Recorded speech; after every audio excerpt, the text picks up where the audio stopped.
continuing production of The Open Mind has been made possible by grants from Ann Olnick, Joan Gans CUNY, the Engelson Family Foundation, Alfred P. Sloan Foundation, the John S. and James L. Knight Foundation, Carnegie Corporation of New York, May and Samuel Rudin Family Foundation, Joanne and Kenneth Wellner Foundation, Rosalind P. Walter Foundation, and from the corporate community, Mutual of America.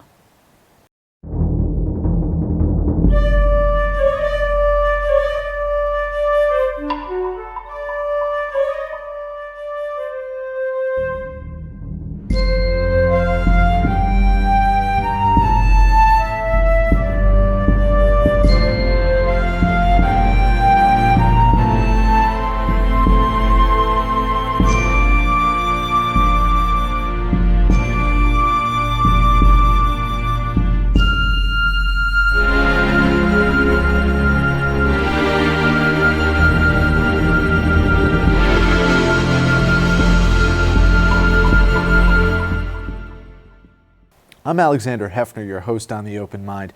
The headline of a recent Forbes report reads, "As the Trump presidency looms, digital activists brace for a fight for the internet."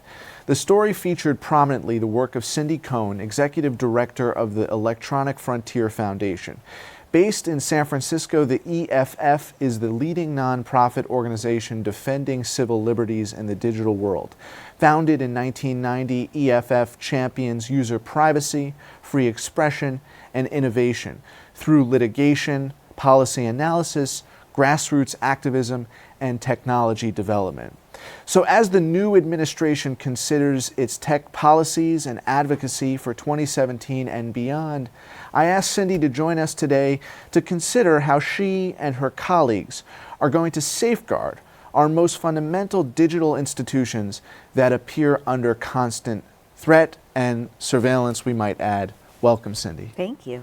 How are you and your colleagues at the foundation and elsewhere intent on protecting, whether it's digital resources or infrastructure, to ensure that a free and open web never ceases to exist? Well, it's always been the case that digital technologies could help give us more freedom and liberty, but only if we wanted them to, and only if we made a set of decisions that point in that direction. And so, you know, we are very concerned about the language coming from the Trump administration and some of the key appointees so far, that's going to be under bigger threat. You know, the tools that we use are litigation, which may become more important as if we have a hostile administration. It may be up to the courts to stand up for our liberties in a way that they might not have been called upon so much to do before.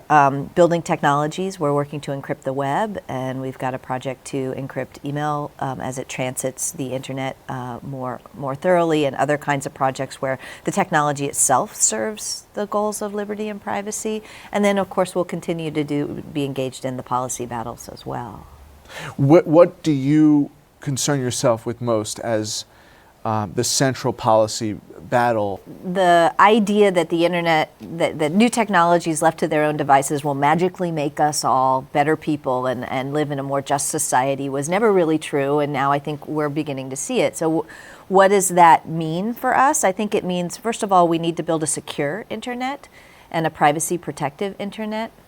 We need to make sure that somebody in charge of policy decisions can't affect our ability to have a private conversation, to organize, to build communities of support for each other. The thing that the technology lets us do is it lets us coordinate, speak to, and work with people who are very far away in a way that no technology before has really allowed us to do. But that doesn't magically fix things. We need to have a secure set of technologies. We need to find ways to empower users, get rid of people in the middle who can have so much of a censorship effect on what we can say and do. And then we need to use these tools to educate people to make better decisions, as opposed to just fomenting and spreading the worst ideas, which the technologies are happy to do. We need to start marshaling these forces to be able to help us decide better what's true, to help us spread good ideas, to make sure that, there's an old quote from, I think it was from Mark Twain, that, a lie can make it halfway around the world before the truth gets its boots on. The technology isn't going to fix that magically, but if we start thinking about it that way and empowering users, we might be able to do that. But, at the end of the day, technology is just reflective of what's going on in society. And I think often it's very easy to blame the internet for hate when hate happens because people aren't feeling heard and because they're being given, frankly, bad stories about why they're suffering and the suffering they're seeing around them are actually occurring. And technology can't magically solve that problem. We actually have to move beyond technology to have conversations with people about how to make the right choices in these situations. And so I often find that it's easy to blame the internet because, of course, the internet really can't speak back, as opposed to looking at maybe a little deeper about why some of these conversations are catching fire in a way that they didn't before.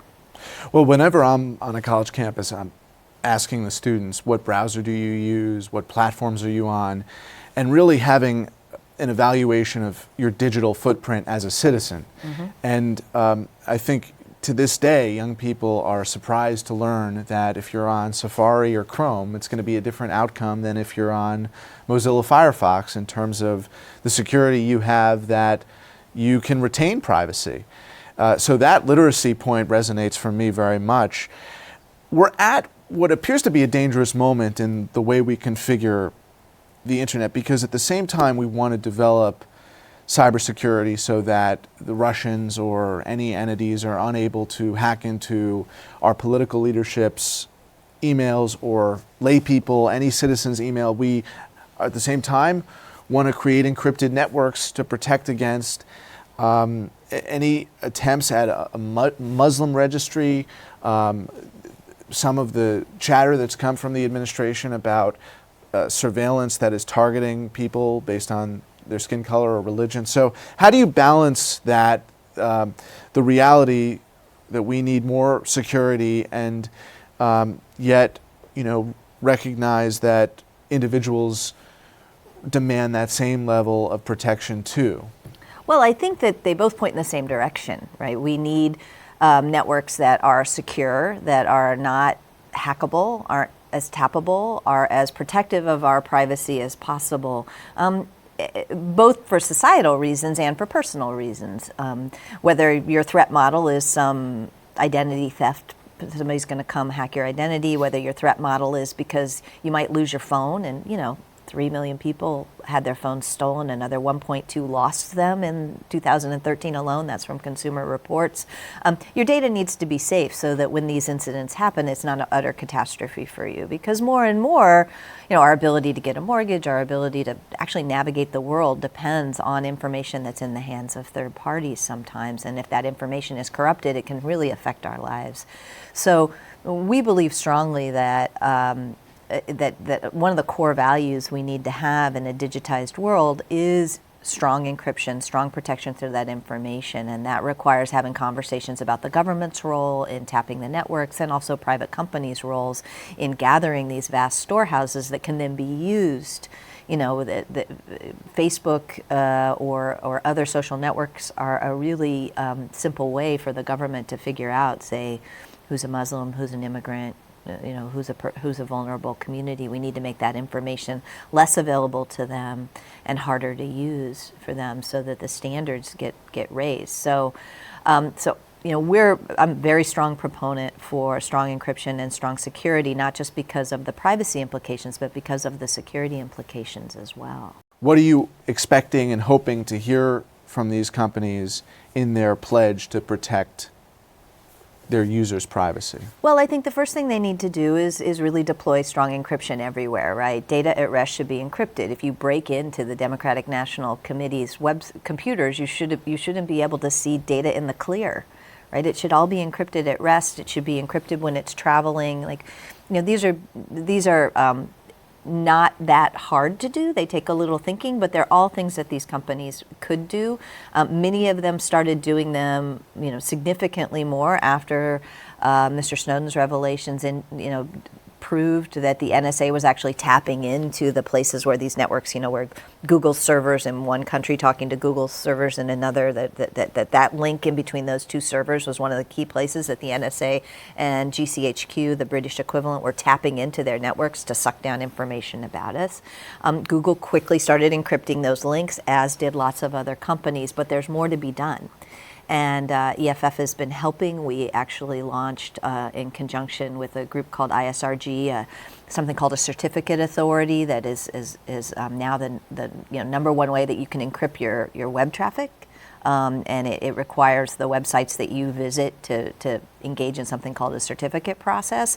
But since launching one of these for free, dead easy, we've seen the encrypted, the part of the web that's encrypted just rise dramatically. But we're a tiny nonprofit in San Francisco. We shouldn't be doing these. The companies should be doing this themselves, and they're starting to.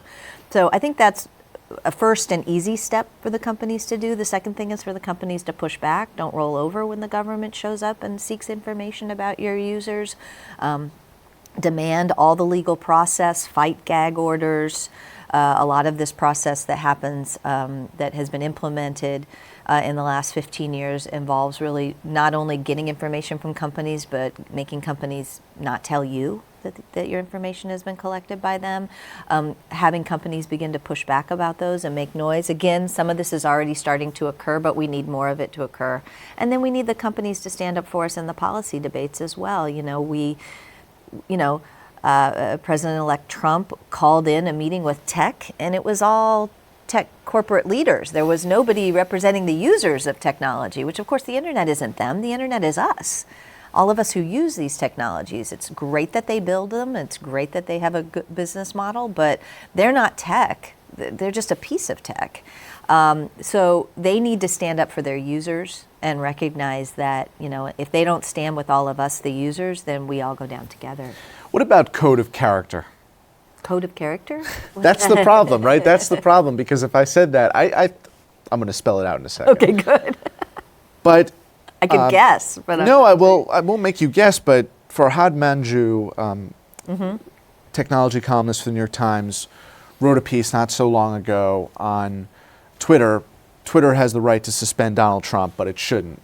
I ask you this in the context of not just freedom to safeguard your personal information, but violations to folks' space on the web, and these companies' failure to institute a code of character for its users to ensure a degree of public discourse, a quality of public discourse that is going to encourage basic human decency. And if you peruse Twitter, Facebook, or some of the other social media, and we had the CEO of the Anti-Defamation League on recently, you'll see a huge proliferation of hate speech. And so when I say a code of character, it occurs to me, Cindy, that, and I wonder what EFF's response is to this, that we ought to embrace a freedom from, not just a freedom to or of information access, but a freedom from disinformation, misinformation that seems to be so pervasive online today. Well, I think that part of my hesitation with this is who are you going to make God, right? Who are you going to decide? Who's going to be the person who decides what you and I see? Who are we going to trust with that awesome responsibility? Because Twitter, I'm not sure. I think that the executives at Twitter or the people at Twitter who do their moderation, many of whom are, contractors with very little training, who are based, some of them based in, San Bruno, California, many more of them based all over the world, are really in a very good position to be able to tell what stuff we should be able to see and what stuff we shouldn't. Our pressure on Twitter and these other companies is to put tools in the hands of their users to let them control what comes at them and let them control what they do. There's plenty of room that those companies can do to empower people to be able to mark things as inappropriate, to be able to share block lists, to be able to do all sorts of things to control what they see. But the minute you outsource that and demand that a company start doing it, they're going to start making decisions that I don't think you're going to agree with, and they're going to get played. We see this all the time in fights around on Twitter and other social networks around, say, the Ukraine. There are lots and lots of people who in Russia and in Ukraine who are fighting over who's a Nazi, who's not a Nazi, who's a real believer in freedom, who's not a real believer in freedom. And these companies get played all the time in terms of who they block and who they let speak. And Twitter does a lot of blocking, so do all of these groups. And they get played. What do you mean they get played? It means that they get convinced that somebody's a bad guy when they're not really a bad guy. The vulnerable people, the people, the Chinese are masters at this. They flood the network with people who will push and attack the people who are critical of the government, such that those people get played as if they get portrayed as if they're the bad guys, when I suspect from a human rights perspective, we might actually think that they're the good guys. This happened in the Ukraine in the fight around the Crimea, where there were many, many Russians who flooded onto Twitter and were trying to convince Twitter that the people who were talking about Ukrainian independence were actually Nazis. Some of them actually probably were Nazis. The Ukrainian independence movement is complex. But the idea that a bunch of third-party people sitting in, an office in India are going to be able to understand the geopolitics of these conversations, to understand who's a good guy and who's a bad guy and what's fake and what's real about that, I think is wishful thinking on behalf of a lot of us. And so you have to really be, the First Amendment idea is that we don't have a centralized person who decides what's true and what's not true and what's right and what's not right and which voices deserve to be heard and which voices don't deserve to be heard. Instead, we let the people themselves decide what they get to hear, and the government stays out of that conversation. Now, Twitter's not the government, and this is, Farhad is right to say that Twitter certainly has the power to decide who gets to speak on its platform and who doesn't.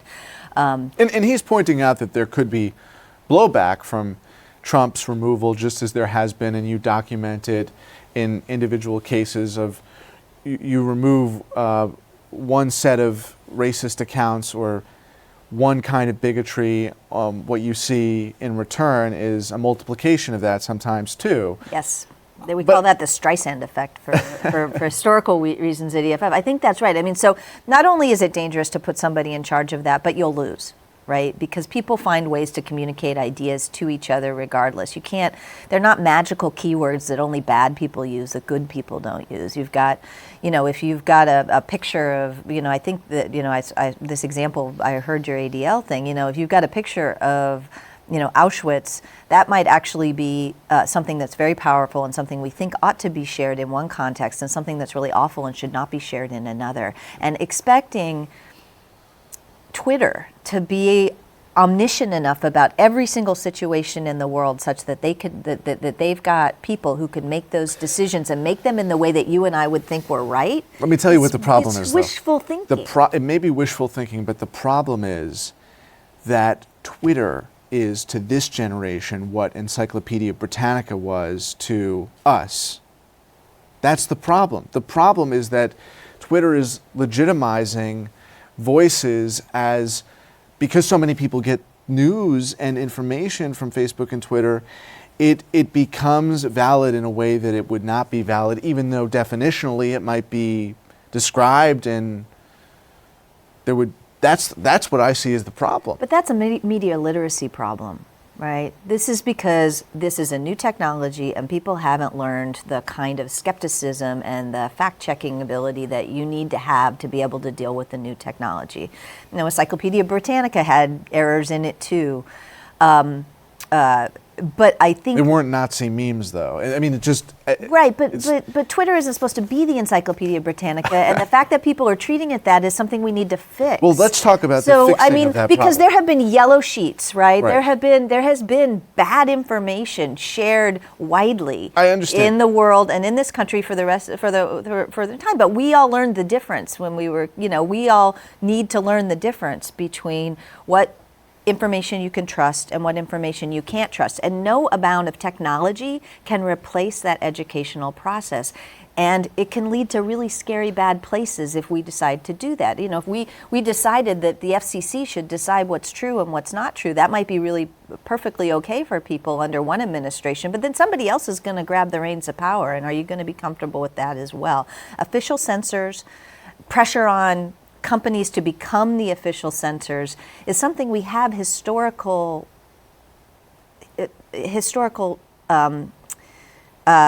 examples of, and it doesn't really end well. And again, our founding documents were created to make sure that didn't happen, so that we didn't end up in a world where certain subset of powerful people, be they in government or in private, didn't get to decide what the rest of us saw. Right.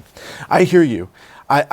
One of the reasons I invited you here was to help our viewers understand, beyond what browser you use, what EFF implores, what it encourages in terms of that kind of responsible stewardship of digital technology, because the reality is Twitter and Facebook have not owned up to being the media or reconceive themselves as educational companies in the way that would enable the kind of experience that you could foresee, in that there is a mechanism for learning, and it is not subject to censorship, but at the same time there can be a greater friendlier collaboration on social media. So what can we do besides take ownership of what browser we use or download the badge? What are we to do in playing our role in the digital ecosystem to model the kind of internet we want for the broad spectrum of folks? Well, I think that people can engage in fact-checking and share that information. I also think, one of the things that I think we should unpack a little bit is this idea that Facebook especially is some kind of neutral, and that neutrality is the problem, because Facebook isn't showing you a neutral set of things when you log on to Facebook. It has algorithms that are trying to decide what you want to see based on what you've looked at before and what people in your cohort have looked for before, using these big data techniques to try to present you with information that will keep you on Facebook. That's not neutrality. Right. That's a very different thing. And I think that talking about that and getting Facebook pushing them to be out of the business of reinforcing everybody's biases by what they show them, that's not Facebook. That's actually a legitimate thing to have a conversation with them about, and about letting people have more options than just Facebook's algorithms prediction of the kind of thing that's going to keep you outraged and upset and thus on Facebook longer. But what about net neutrality, which seems to be up in the air now that the new administration has taken power? How would you underscore the importance of the FCC's existing rules and how they may be reformed now? Well, the worry about this is that the people who control, what we like to think of as the pipes of the internet, will start using that power to extract rents from people who want to serve you information, right? So that, the idea is that AT&T goes to, Craigslist or one of the other websites that you might like to go through, 13.org, and says, well, nice website you got there, why don't you give us a little money and we'll make sure it actually loads for people. So that's what we're going to be watching for. I mean, we're going to fight for the rules. That's what the rules were attempted to try to stop, to make sure that your ability to access a website depends on your desire to access the website, and not the deals that the intermediaries have made with each other about what information you get to receive and what information you don't get to receive, or how well it works. And so we're going to tend, that this used to be called the end-to-end principle before it was called network neutrality. We're going to keep watching for that. We've already been the leading organization identifying situations in which that principle is being violated, and we're going to continue to do so.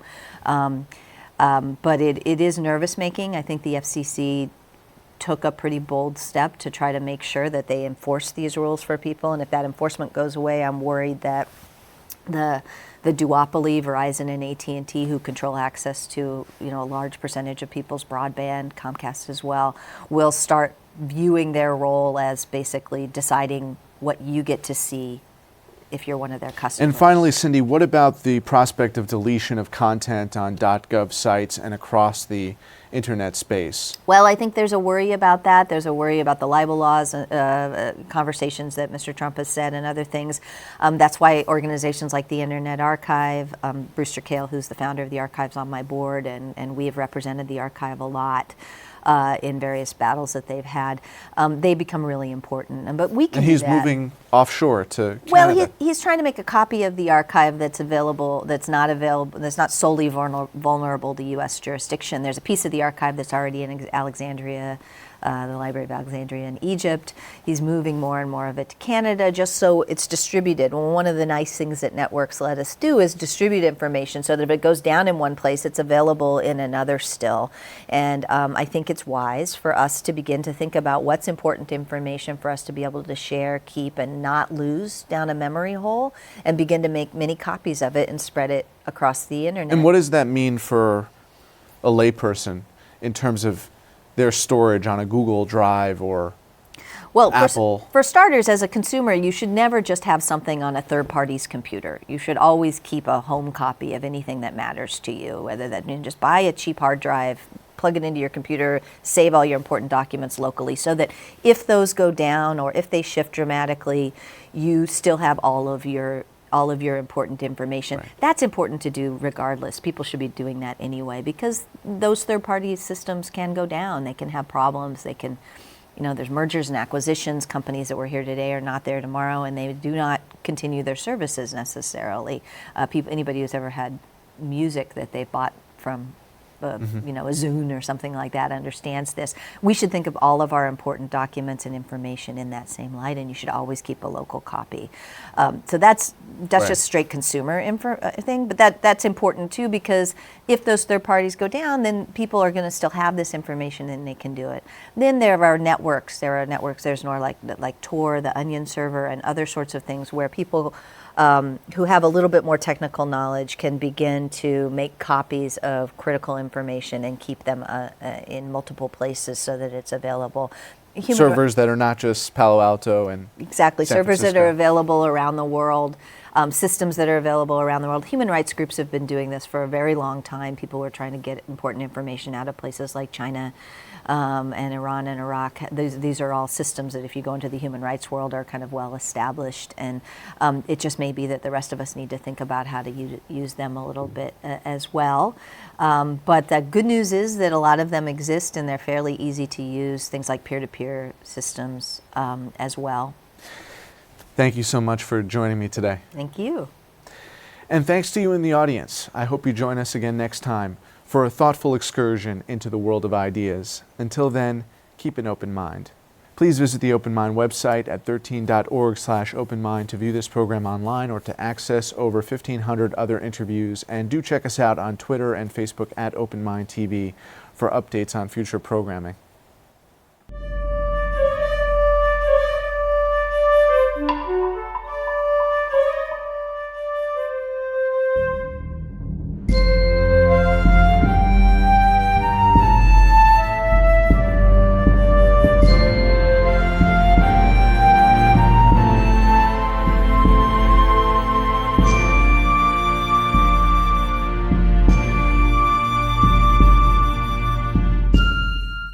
Continuing production of The Open Mind has been made possible by grants from Ann Olnick, Joan Gans CUNY, the Engelson Family Foundation, Alfred P. Sloan Foundation, the John S. and James L. Knight Foundation, Carnegie Corporation of New York, May and Samuel Rudin Family Foundation, Joanne and Kenneth Wellner Foundation, Rosalind P. Walter Foundation.